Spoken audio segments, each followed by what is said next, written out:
Is Jewish intelligence overrated? Is Christian resolve just a myth? Can Israel survive the Gaza war? And will Main Street US turn into the Arab Street? Join my conversation with Thane Rosenbaum for all of the answers and much, much more.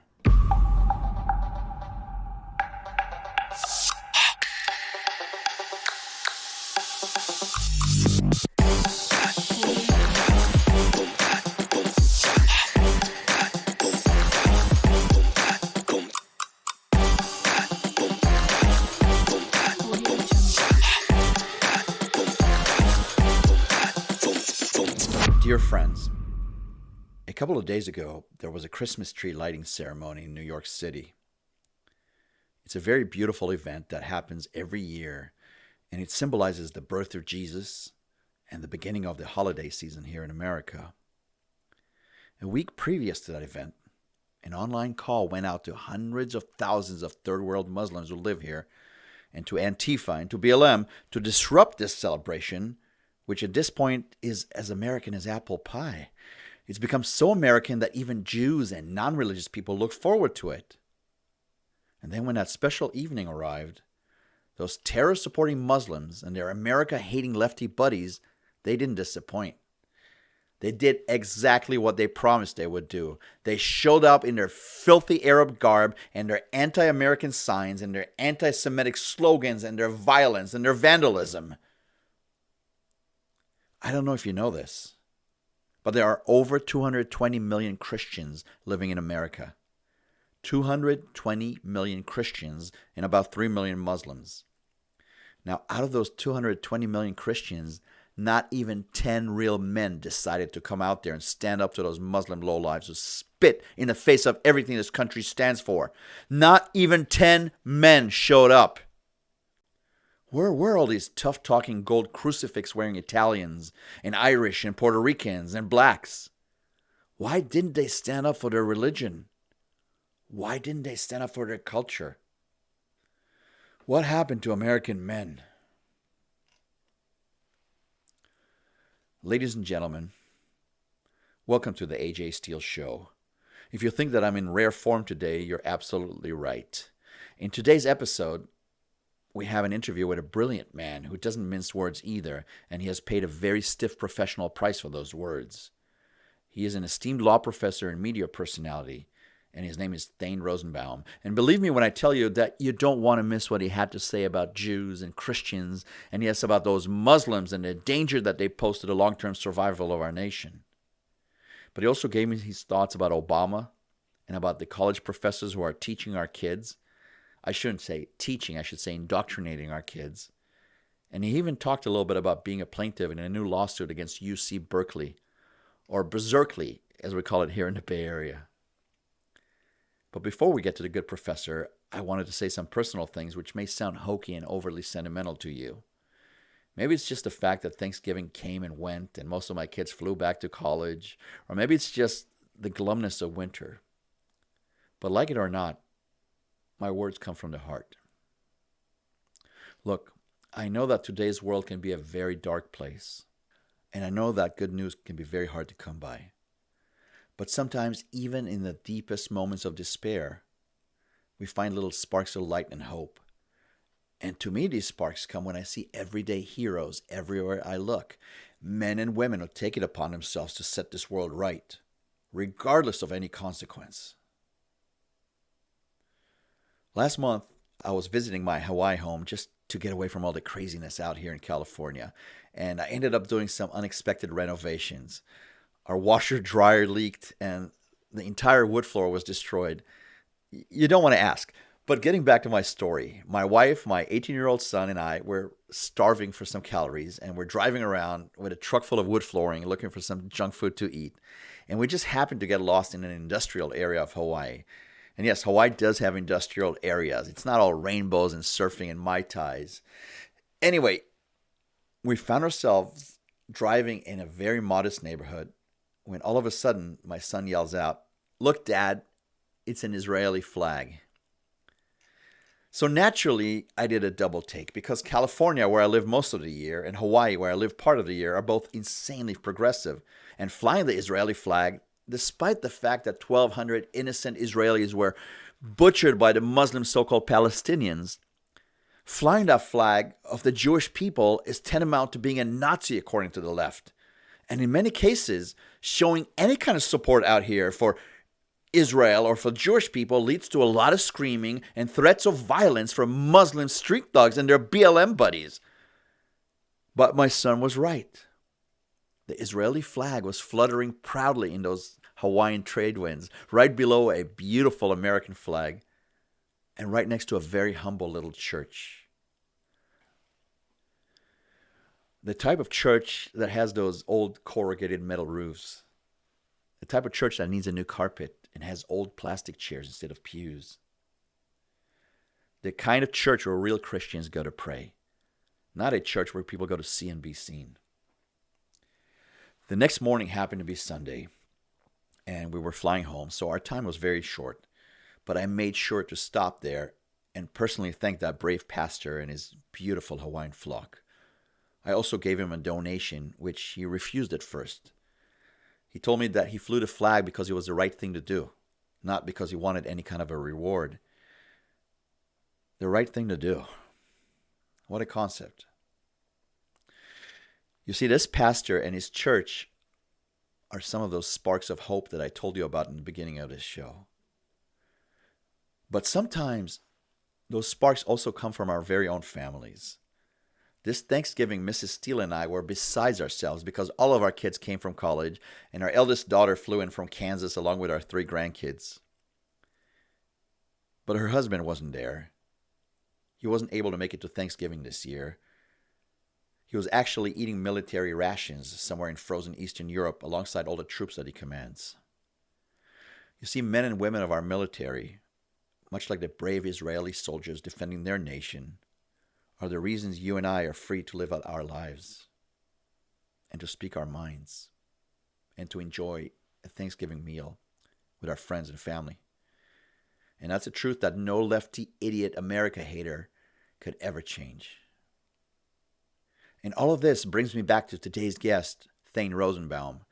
You see, some heroes are big and tough men and women who guard our borders. Some are men of the cloth, and some are men of means who use their money for the greater good.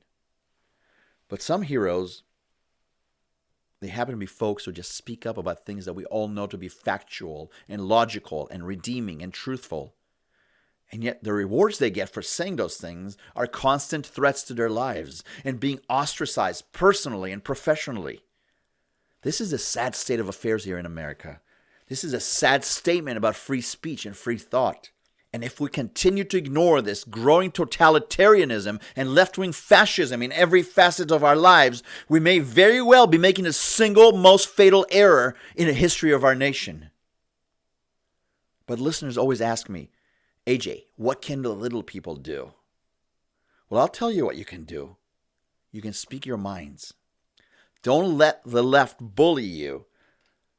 Speak your mind at the grocery store, the office, your kid's basketball game, your church, your synagogue. Never cower. Let the other side know that they're not the only ones in this world. And the more we speak up, many more like us will follow us and do the same thing.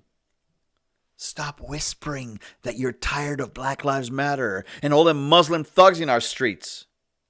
Stop hiding the fact that you have had it with LGBTQ indoctrination in our schools and you have had it with third world illegal aliens. The more you talk, the more you'll realize that you're not alone. Because free speech is infectious. And we're not alone. Look, I've had enough of hearing about this silent majority. It's way past time for us to be the loud and proud American majority. Ladies and gentlemen, before we take our first break, I would like to tell you that our show continues to get bigger and bigger every day.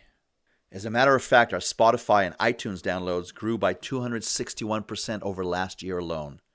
And we hit top 10 ratings in many markets, including here in the U.S. and all over the world. Last month, our show even hit number 1 in the Virgin Islands. And yes, I'm not kidding. I didn't even know anybody listens to the AJ Steele Show in the Virgin Islands, but we are number 1. And all of this without anyone owning us or anybody telling me what to say or do. And that's the way I plan to keep it. I don't need them, and I don't need their money. And I will never ask you for yours. But I will ask you for something. I will ask that you please continue subscribing and listening to the AJ Steele Show. And to please keep spreading the word about us to your family and friends. And one more request. I hope you stick around for our interview with Thane Rosenbaum. He's a distinguished university professor. He's the legal analyst for CBS News Radio. He's the director of the Forum on Life program hosted by Touro College. And he even has some time left over to write essays for the Jewish Journal. And one more thing that I will personally attest to. He's an all-around real nice guy.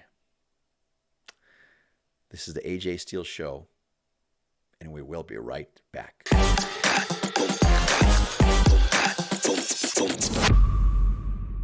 Professor Rosenbaum, first of all, I wanted to thank you for coming on the AJ Steele Show. I've been a fan of your work for many years, especially your 92Y interviews.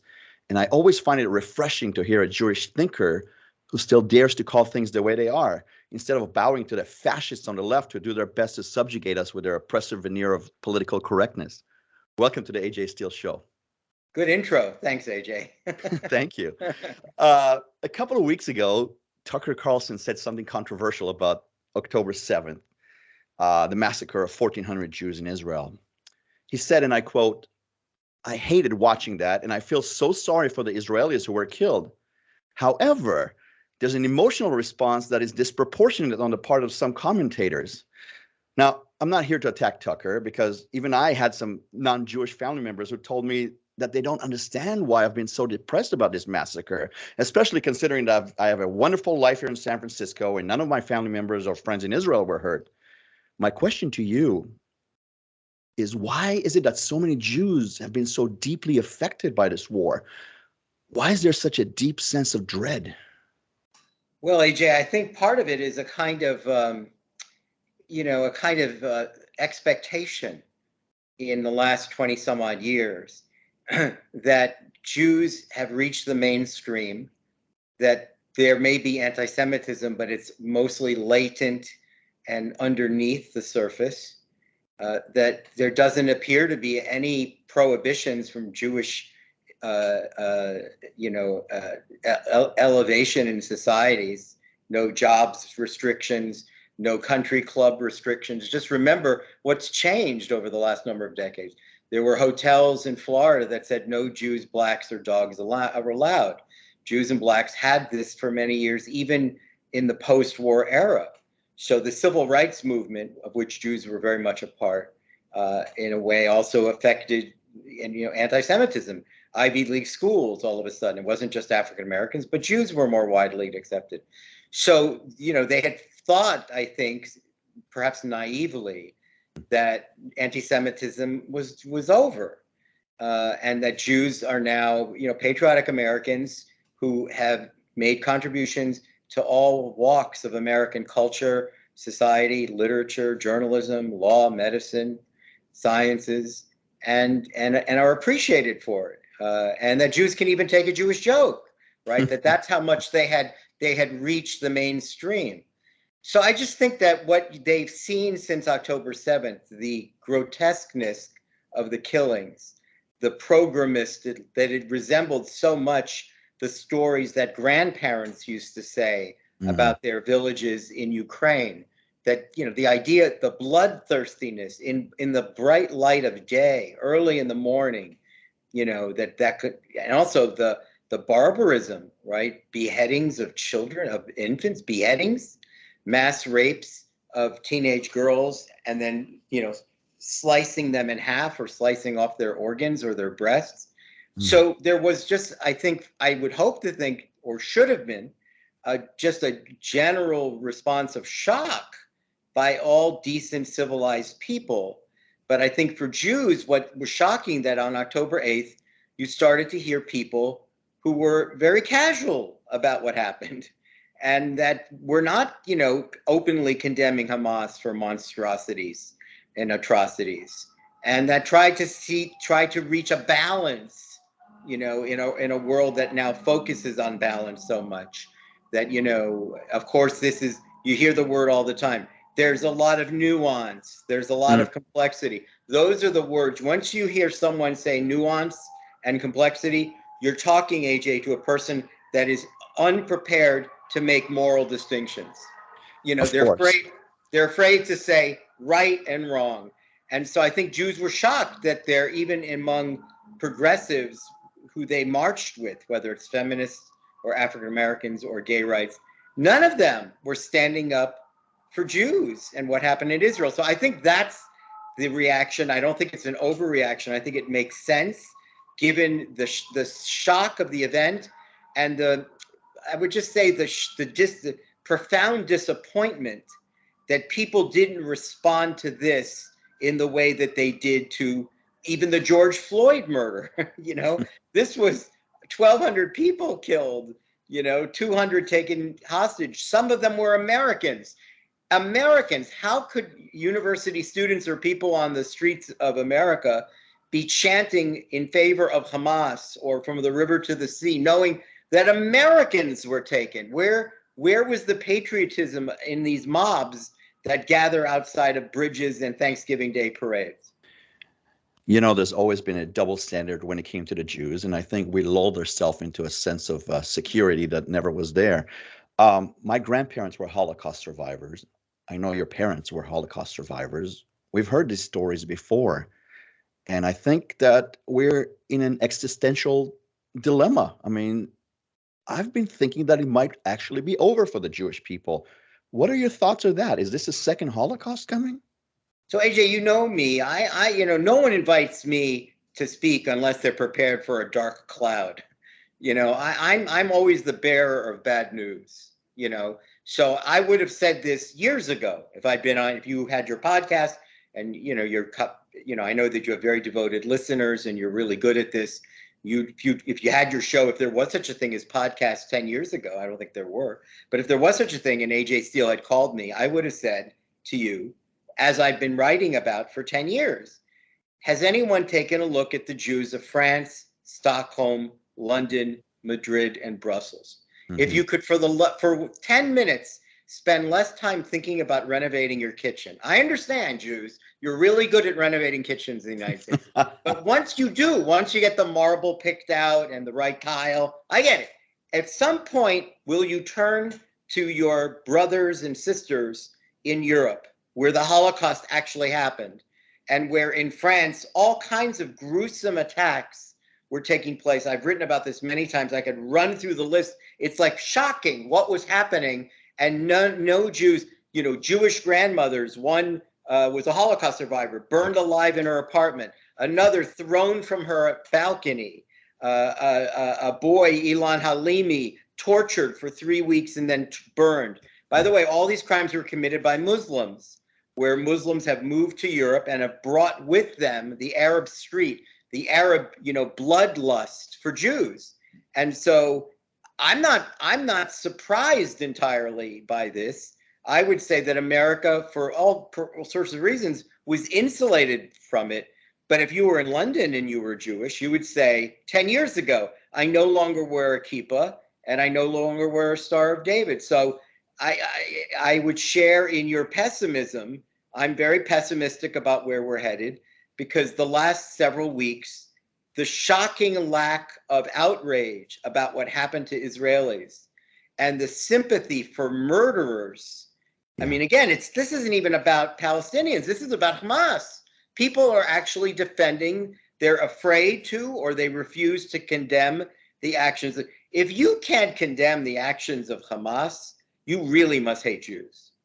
There's nothing else you could say, because that's a no-brainer, right? It's one thing to say, I'm sensitive to Palestinian pain or Palestinian isolation, whatever it is. I've heard it, and I could make the argument for the Palestinians if they wanted me. I could make their argument, but I can't make the argument for Hamas. I can't make the argument for Islamic Jihad. So the fact that people are actually making that argument is very scary. So I can make the argument that Hamas is the Palestinians and the Palestinians are Hamas. But are you telling me that this is bigger than just Muslims hating Jews? Are you telling me that this is the Christian world? Are you telling me this is the liberal world, the intelligentsia? Is this where the problem is? Yeah, well, let me just say, I'm not disagreeing about that. I would say Gazans and Hamas are the same, mostly. I don't know if that's entirely true of the West Bank. It's true. Polling indicates that if Hamas was running for office in the West Bank, they'd win too. So they would win there, they'd win everywhere. But the Gazans are a special category, and this is something that everyone is afraid to acknowledge. I wrote about it in 2014 for the Wall Street Journal. I wrote about what does an innocent civilian look like in Gaza? And I was hammered around the world because I wrote as a law professor, and I said, the Geneva Convention never had the Gazans in mind when they talked about civilians. Never. They never thought that there were civilians that would invite you into your home and let you use your home as a command center. Give up your children willingly. This business of Hamas, they're not stealing anything from the Gazans. The Gazans are saying, take my child, please. Yep. Make him a martyr for the next life. Make him a martyr. Please kill my child. This is the kind of stuff, you know, when I say this, I'm a racist, I'm an Islam. It is what it is. You may not like the implications of what I'm saying, but it is what it is. So I don't make the broad generalization of Palestinians, but I think Gazans are nuts. Something is not right. Their commitment to the Muslim Brotherhood, their commitment to the Quran, their commitment to Hamas is at a very different level of adherence to principles. Well, and what they want is dead Jews. And anyone who isn't recognizing that really doesn't understand the dilemma. But I will say, no, I don't think it's Christians in the United States. I think it is clearly the progressives. Mm-hmm. Look, I'm a liberal, right? I haven't changed. I'm a registered Democrat. People don't believe that. I'm saying I'm a registered Democrat. I'm a liberal. I'm just not stupid. I'm not a progressive. I don't pretend that everyone who's a person of color is innocent. I just don't, that makes no sense to me. And it doesn't make sense to me that anyone who is white is guilty. That just doesn't make sense to me. I don't see the world in binary terms, oppressor and oppressed. I don't see it that way.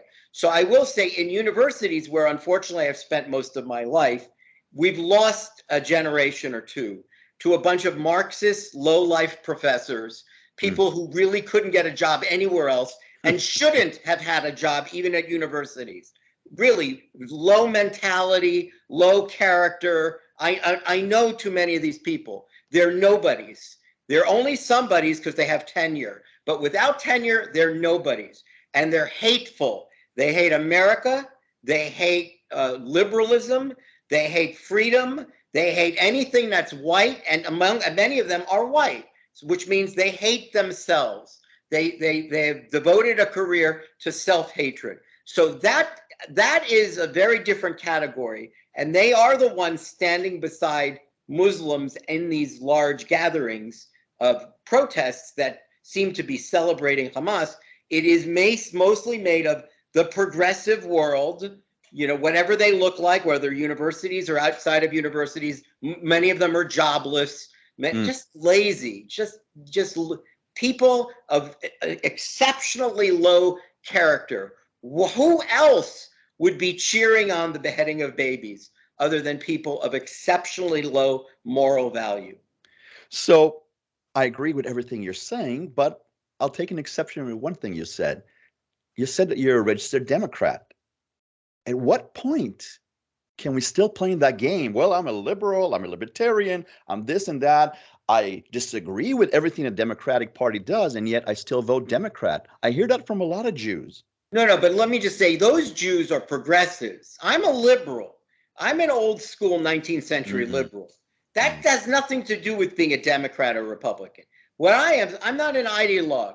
I'm not a crazy person who says, if you don't believe what I believe, you're morally debased. I don't think like that. I'm prepared to listen to make two arguments, hold them in different hands, and contemplate them for a while.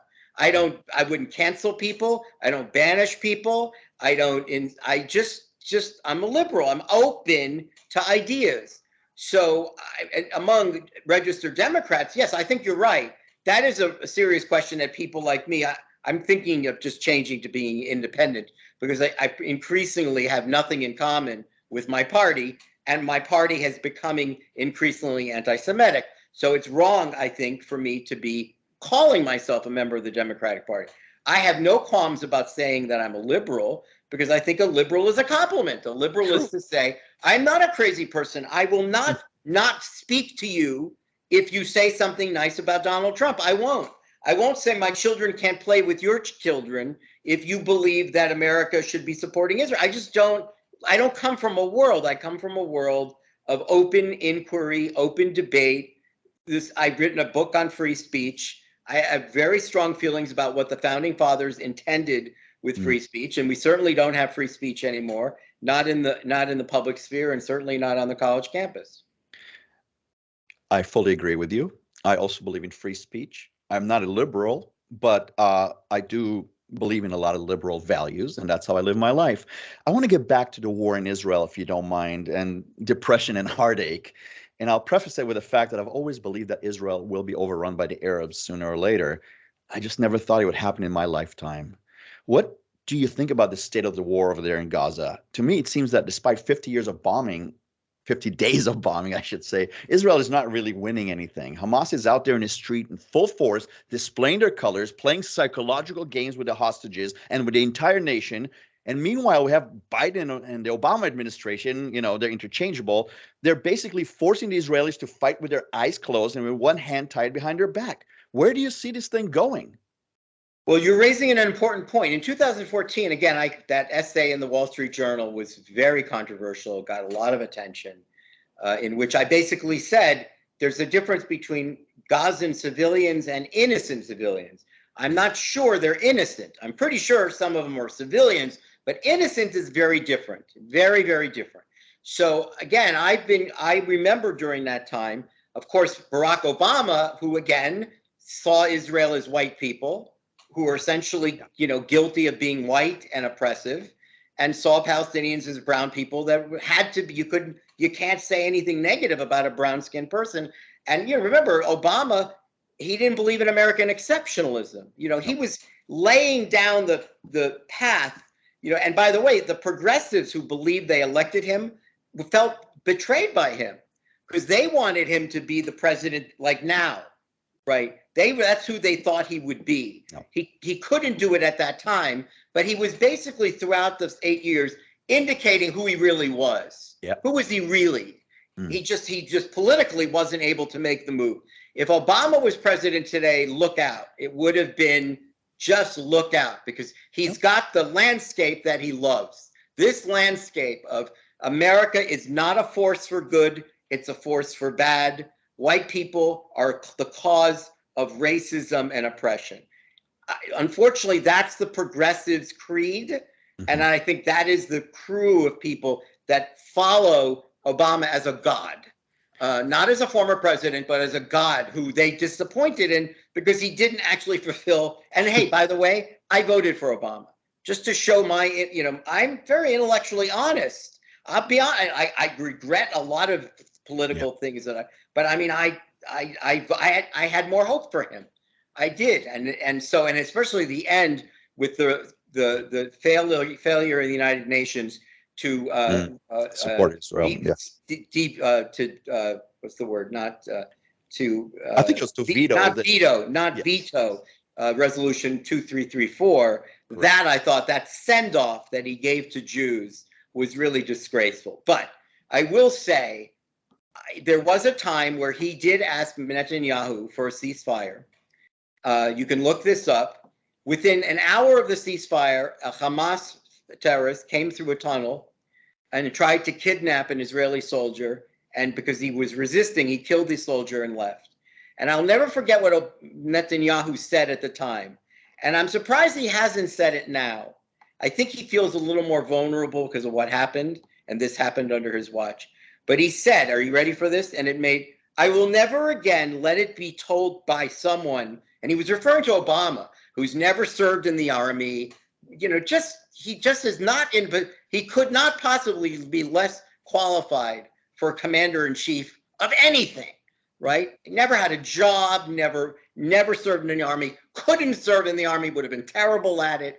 And he was basically, Netanyahu, saying, I'm not going to let a clown like you, he didn't say a clown like you, but I'm not going to let a clown like you tell me about my region, right? And I think that that's going to happen again, AJ. At some point, Netanyahu's going to have to pull out of cobwebs that thing that he said.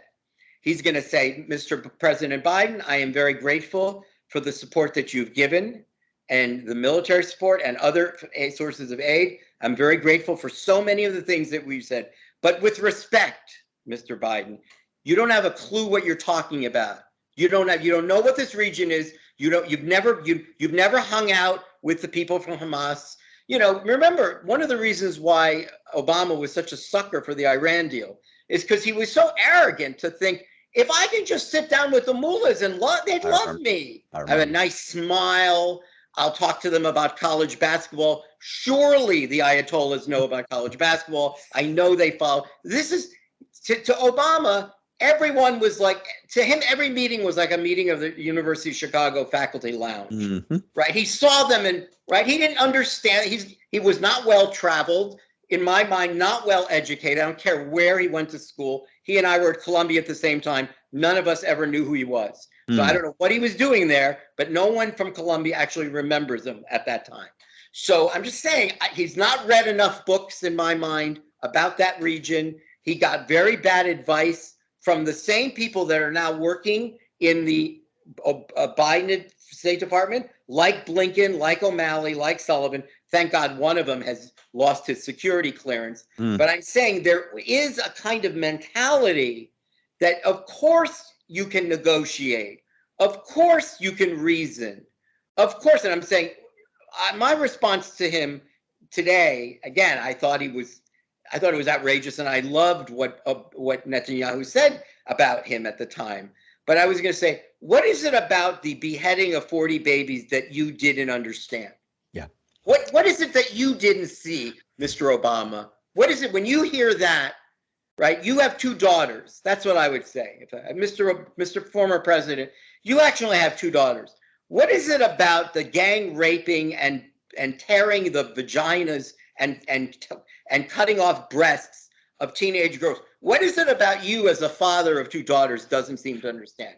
How much are you blinded by the hatred of people who are not people of color that you can't see savagery when savagery is being introduced to you and you can't recognize it and acknowledge what it is? But I will finish this point with the main question you asked. I think that the world is kidding itself if it doesn't understand. Israel doesn't need the United States now. They can take care of business. They can handle Iran, Hezbollah, and Hamas on their own. I have no doubt. I remember I had dinner once with Ehud Barak not long ago. He was the former prime minister of Israel, who was still to this day the most decorated soldier in IDF history. And Barak said the following thing, and I remember I was shocked. He said, for us, Iran is a 3-week operation. And I was so thrilled to hear that. So I'm just saying, I don't think when you said Arabs overrunning, I just don't believe that. I believe that in the United States, that Arabs can easily overrun the Jews. The Jews will be too afraid.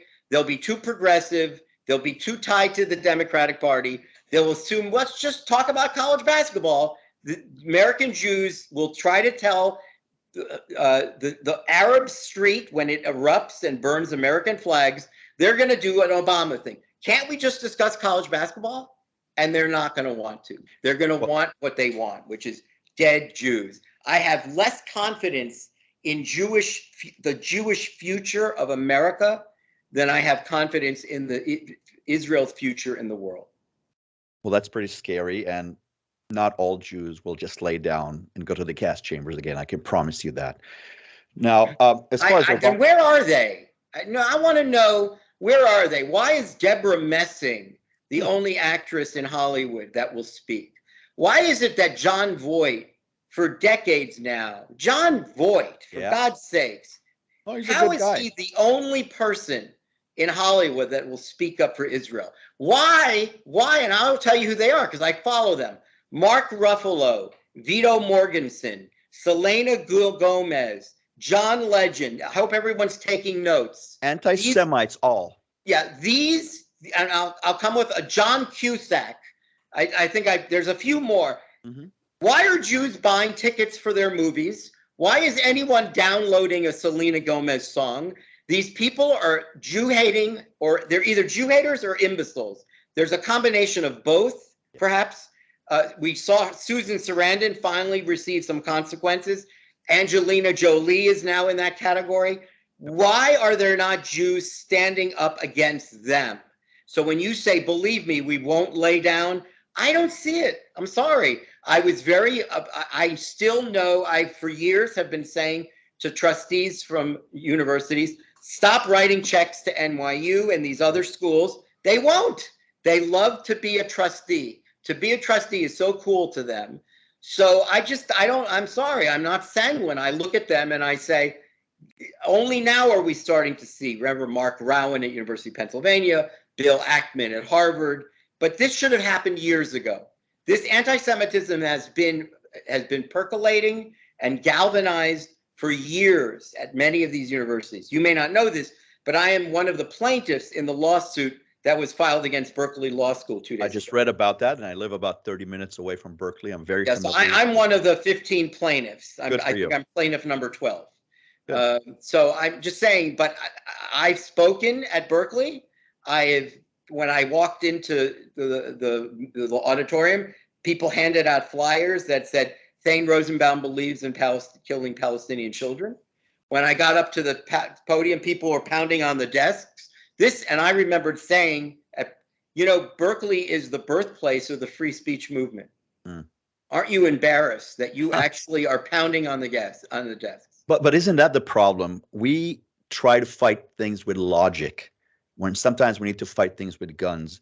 Now, Shimon Peres, who I met a couple of times and who was Israel's prime minister, he said that if a problem has no solution, it may not be a problem, but a fact not to be solved, but to be coped with over time.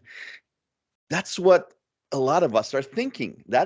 I know he was a lefty dove, and I know that he was a true believer in peace with the Arabs, but could it be that his philosophy was dead wrong? Could it be that there's no solution, and not having a solution or a non-solution of coping and management doesn't work? In my opinion, and I'm a simpler guy, I think it's either us or them, no? The Palestinians have walked away from 5 offers of statehood, 5. In each of those instances, they were receiving over 95% of what they purportedly said they wanted. Most people take deals like that. If you want a state, if nation building and statesmanship is what you're interested in, you've already got it. Bill Clinton, I'm not speaking for him, although I know him, I think he despises now the Palestinian leadership. He would have ended up, as he left office, as one of the great statesmen in world history. True. He gave Yasser Arafat 98%, and Yasser Arafat came back with a second intifada, not even a counteroffer. Not even, Mr. President, here's what I would like, 99.5%. So I just think at some point, now again, most of the people cheering for Hamas don't know what I just said. And by the way, they don't even care. But they don't know what I said. And they don't it's care. not about logic. It's not they about don't care. Morality. It's about they don't care. Hate us. So that's why I'm saying I don't see a way out.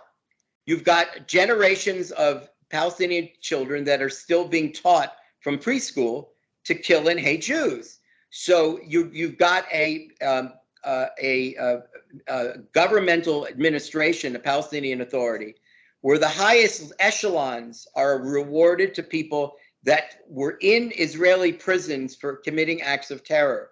The pay for slave program, right? That pay for slave program where you're rewarded with permanent lifetime stipends, insurance benefits, health benefits, tuition benefits for your family. The more violence you commit against Jews in the Middle East, the more money you get. And when you get out of prison, if you get out of prison, you're given a better job in the administration. Sounds like a government job. Where are the partners for peace? Where are they? You see that Gaza during the days of rage. First of all, who talks like that? Days of rage? Animals, not even animals. Days of rage. If someone is saying that they're calling for days of rage, you're not dealing with a civilized person. Just look at the language that's being used. Days of rage.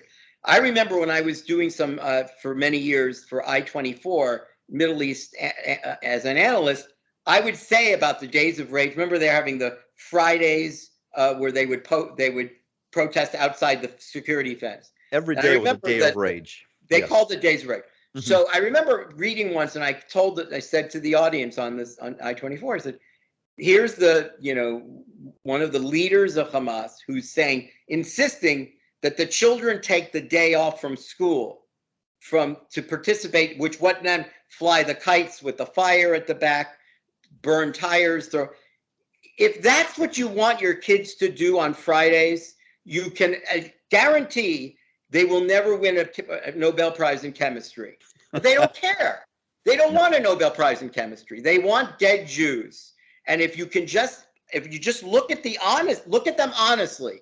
I just find it so appalling that we have to stop this impulse to say, let's dress up a terrorist, pretend he's wearing a suit, pretend that he joined the PTA, pretend that he's in the Elks Club, pretend that he's a good neighbor to other people and goodwill to other religions, pretend that he cares about his kids and the health of his children instead of using him as human shields. Stop pretending what's not there. Stop treating them like statesmen where they're telling you, we don't want to be statesmen. We want to be killers.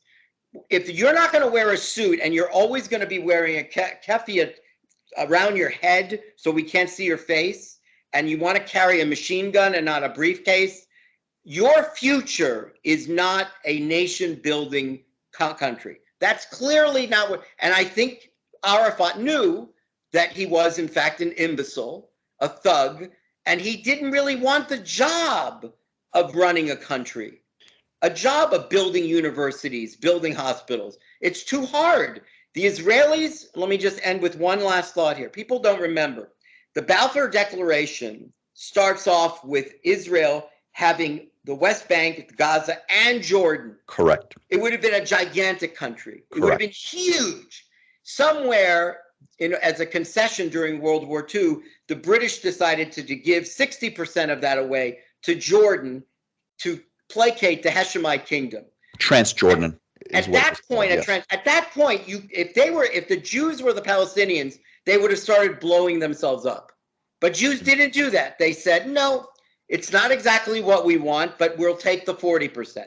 By 1947, in the partition plan, they were pulling Gaza and the West Bank out, which meant that at the end, Israel was getting about 30% of what it had been promised. And you know what Ben-Gurion said? We'll take it. We'll take 30%. You know why? We want to start this nation tomorrow. We got Nobel Prizes to win. We got land to irrigate, water to desalinate, new corporations to start. We're Jews. We're resourceful. We're going to make this place rock. Yeah. And meanwhile, the Palestinians continue to sit in refugee camps, holding on to keys to homes they're never going to get back, and basically spending their time gritting their teeth, saying, that olive tree, I will only take that olive tree and no other olive tree. If people could be more honest and recognize who we're dealing with, we would hear less stupid language about what should Israel do. I'll tell you what Israel shouldn't do. It shouldn't pretend that Hamas will change. And that's why this has to end without Israel being, and I don't believe they will buckle to international pressure. I don't. I believe they did in 2014. I believe there will be books written that will say that they had an opportunity to flatten Gaza in 2014, and they should have. There will be people who will make that case. And had Gaza been flattened in 2016 and all the tunnels destroyed and all the bombs, they didn't. They knew they left behind tunnels and rockets. And guess what happened 9 years later? This. Well, weakness doesn't work. And I do want to point out, you talked about Nobel Prizes, that Yasser Arafat also won one. So the Palestinians have one. Good point. That could have been retracted, but you wouldn't want to offend a man of color. No, not at all. Not at all. And you notice I have a little color myself, but I don't count. And yes, Ehud Barak and Clinton did make a huge mistake. I'm not a big fan of Ehud Barak, who you just spoke about. But I want to get back to American Jews a little bit. A couple of weeks ago, you and I participated in a panel on a wonderful show called The Jew Function. I remember. And you said something that struck me as being painfully honest and extremely deflating. You said that there's no synergies for Jews because they've been betrayed by all the left-wing causes they supported, including the Democratic Party, Black Lives Matter, feminism, LGBTQ, and all the rest of the professional victim associations. But in my opinion, the Jews are very small. In one way or another, they have to align themselves with other groups for survival. Why not the conservatives? Well, that is what I mean, you're raising a point. Again, I'm too cynical. I'm not your right guy.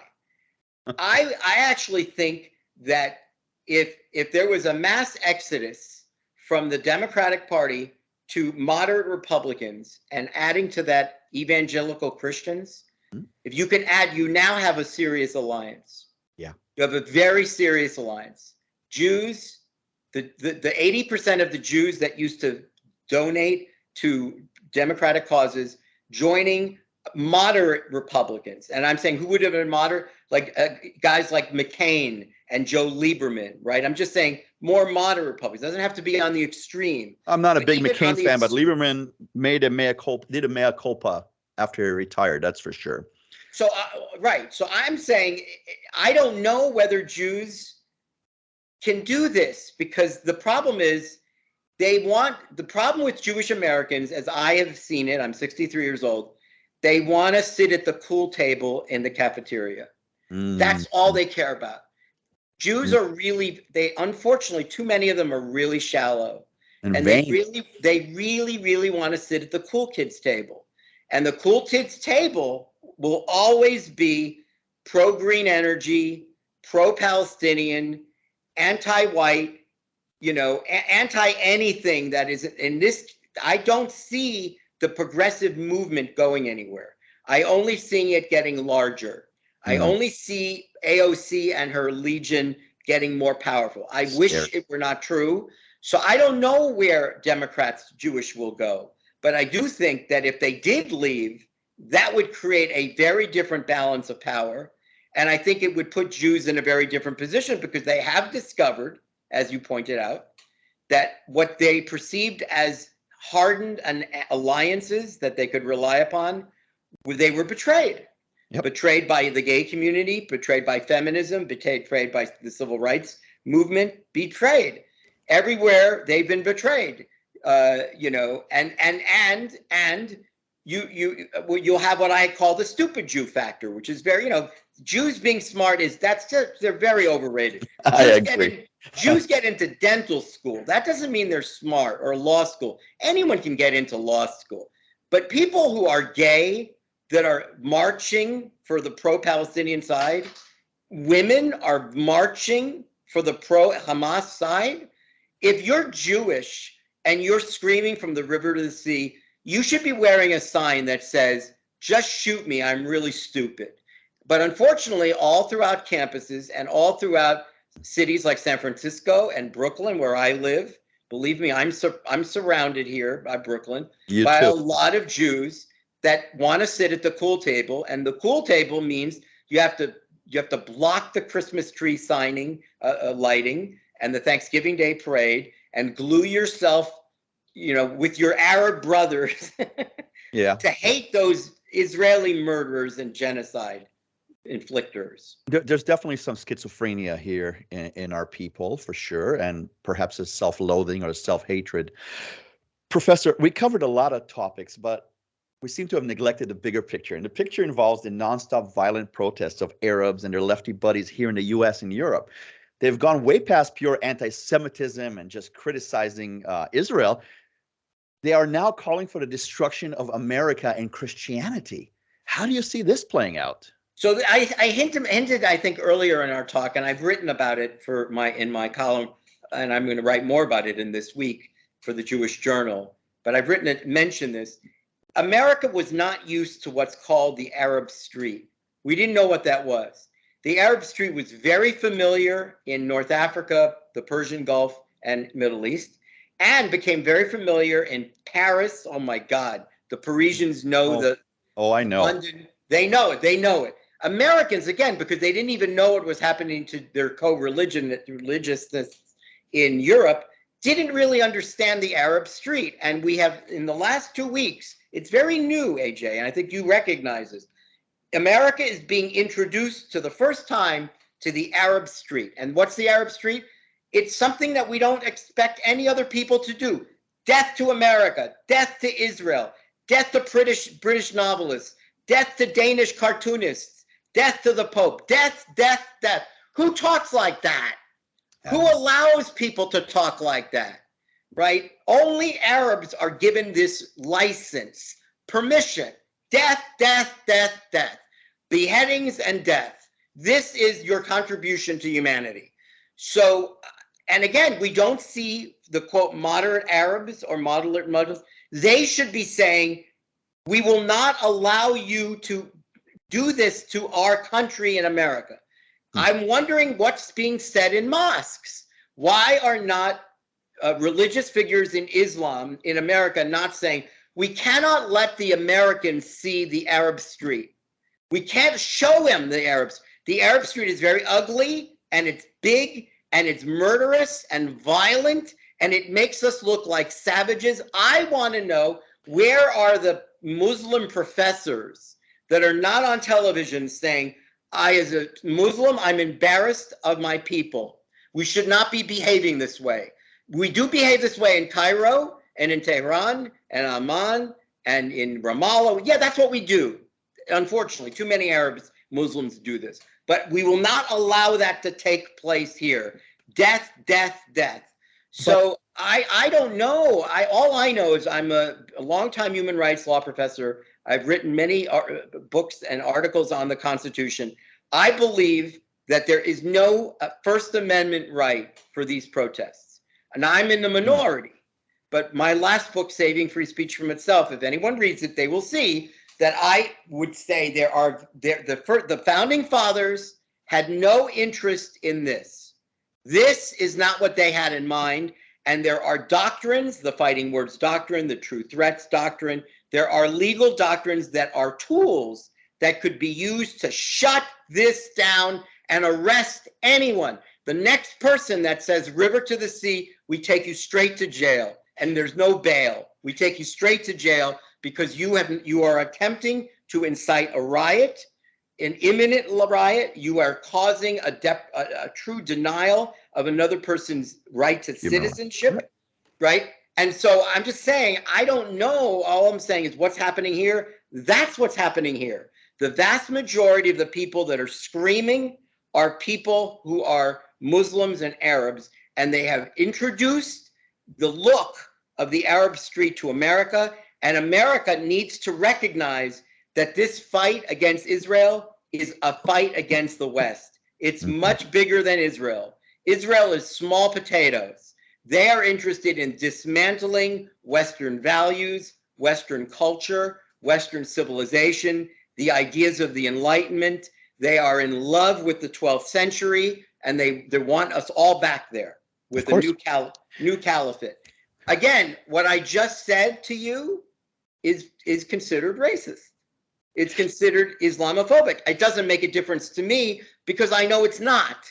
And so I've been called a racist before, and anyone's watching you, I'm sure there'll be some clip of what I just said, and I'm saying, do it. Clip it and show it. I'm not afraid. I'm not afraid. I actually believe that what I've just said is just true. Again, we don't like the implications of what I just said, but it is what it is. That's what I always say. It is what it is. You may not like the implications of what it is, but this is what it is. And it would be a lot better if people spoke more honestly about what's going on. Just be more honest about what's happening instead of pretending that all we have to do is dress up a terrorist in a nice suit, give him a briefcase, and the next thing you know, he'll be trying to work on land use planning in Gaza. They won't. And you know who learned this the hard way? The Trump administration. I did a lot of media, Middle East analyst work on this. The Trump administration acted like real estate guys.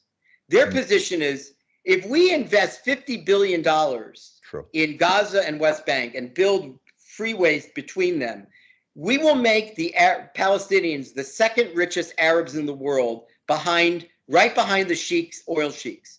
That's why they called it From Peace to Prosperity. That's why they called the plan From Peace to Prosperity. Interesting. The Palestinians don't care about cash. They don't seem to want their kids to go to law school. I wish they did. They're not interested in that. So the Trump administration thought you could buy them off. With $50 billion, we will build hotels. I wrote for Haaretz 10 years ago what was then considered a humorous essay in which I said, if the Gazans, when Israel withdrew from Gaza, if Hamas had turned to Sheldon Adelson, who's as right-wing as you could be, yes, but he owns all those gambling hotels in Las Vegas and Macau, and said, we have beautiful, by the way, not only beautiful beaches in Gaza, but some of the best surfing in the world. True. It's an amazing piece of land. It really is an amazing. If Hamas wasn't a bunch of butchers, but they were statesmen, they would have said to Adelson, help us build glimmering hotels, shiny hotels all along our beachfront.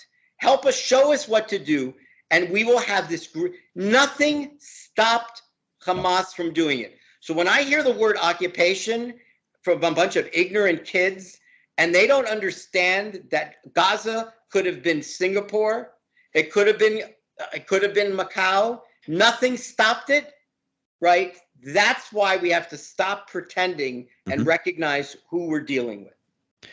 Well, I don't disagree with you. I think it's a Western arrogance to think that they want the same things that we want. They don't. I always talk about it in my show and on Twitter and wherever else we have a presence, that we both live in the same planet, but we live parallel lives.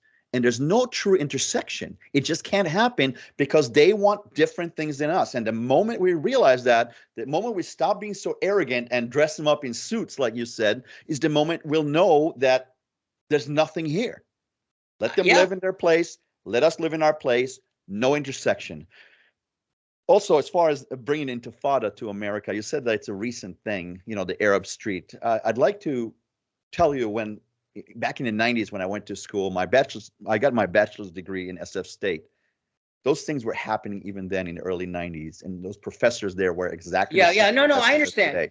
No, I mean, I when I was at Fordham Law School, there were people at Columbia that I was asked to debate them, professors that are still there. They refused to debate me. They're only interested in hearing themselves speak about how much they hate Jews. But no, the difference. But what you're raising is a very good point.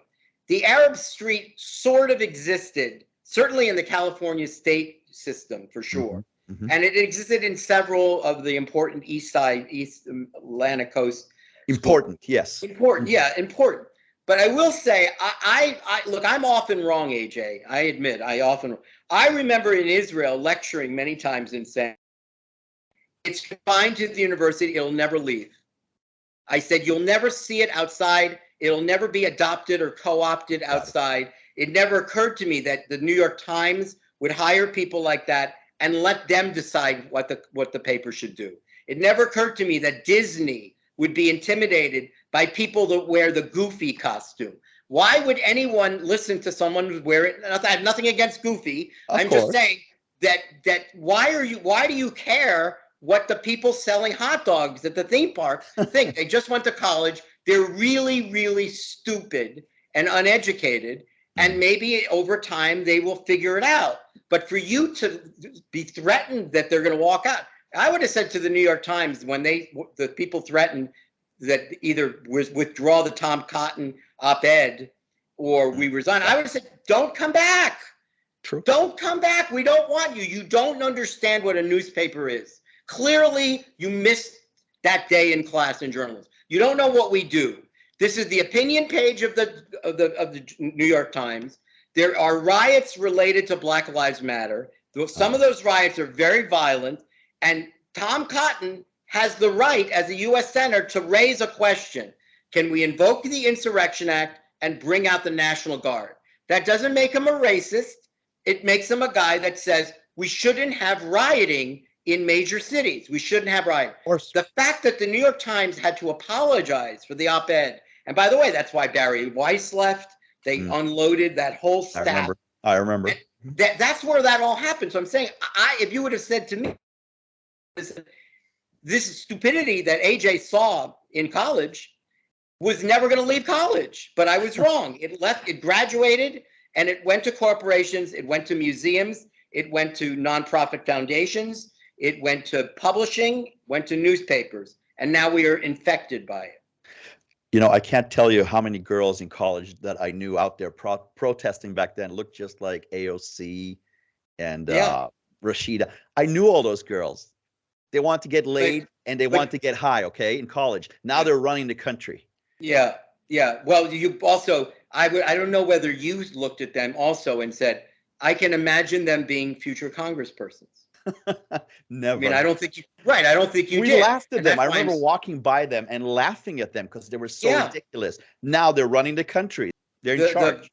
The city council vote that took place in Oakland the other day, which is, it's that community. That community graduated and they moved to Oakland, and they're ruining Oakland. and they're demonstrating a lack of moral clarity. Look, I don't even like to drive the freeway in Oakland because it's dangerous because of gun shooting. Oakland is a lot more like Gaza than you realize. Professor Rosenbaum, I wonder if you have some final words for our audience. And believe me when I tell you that our audience includes people from all walks of life, including a large contingency of Christians who are conservatives, and they love Israel more than most Jews that I personally know here in California. Freedom is not free. You have to fight for freedom. Freedom can very casually be stripped away.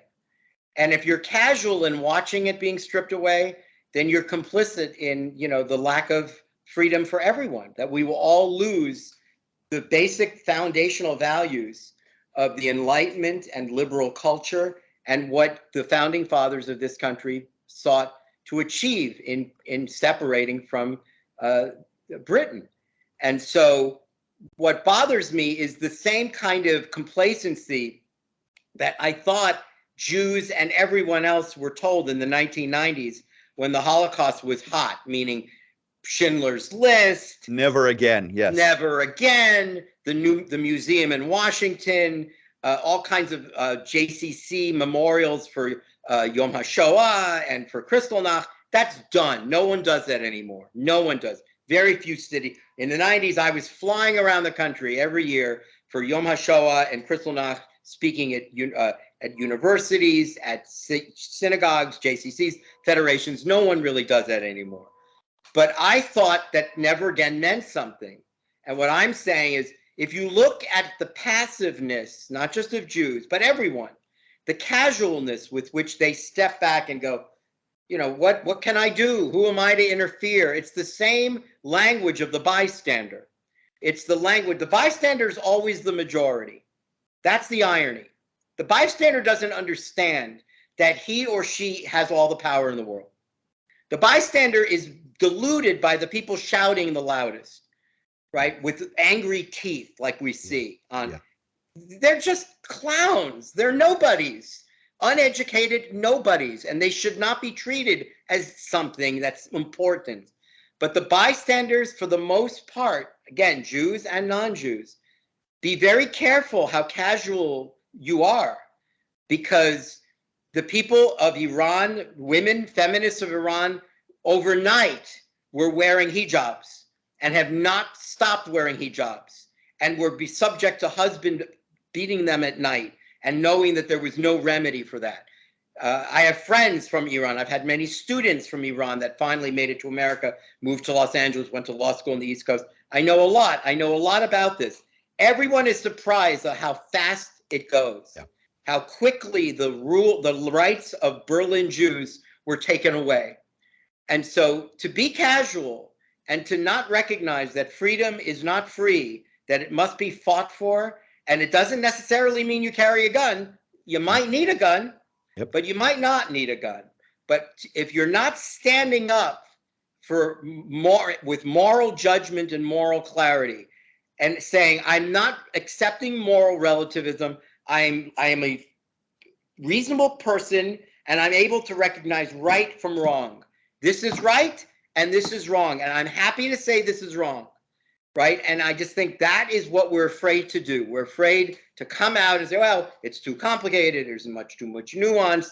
The people that are taking away your freedoms are not worried about complexity. They're not worried about nuance. They can't spell nuance. They're just interested. They're just mad. They hate themselves. They hate America. They hate Jews, and they want to burn it down. Think about the last few years, the pulling down of statues, the defacing of buildings with red paint, the defacing of monuments, right? Just think about the desecration of houses of worship, right? The burning of police cars, the torching of police precincts, the smash and grabbing of San Francisco, the violence and vandalism. They all have one thing in common: violence, tearing stuff down, tearing stuff down. And if you don't stop this, it can only get worse. There's no way to stop it but early. And I fear that we're a little late. Sometimes the only thing that stops violence is greater violence. Professor, before I let you go, could you please tell our audience where they can see more of you and where they can find and read your work? So I have a website, ThaneRosenbaum.com, which means that everything is on there: the essays, all the public appearances, all the future events. I have an event at Northeastern University on Monday night, although I think it's virtual. But my website includes all of that. I have for years. I've been nowadays an analyst on Newsmax. I'm the legal analyst for CBS News Radio, and I appear on News Nation fairly regularly. I'm out there, and I'm also out there mostly being shouted down, so I could use a few friends. Well, God bless you. Thane Rosenbaum, thank you so much for coming on the AJ Steele Show. I wish you continued success, and I hope that we meet again in better times. We will, AJ. And let me just say, I want to thank you for this podcast and for the opportunity to be on it, because I'm telling you, you are standing among the righteous. And thank you. This entire process, this entire enterprise that you've created is among the righteous, and you should feel that every day.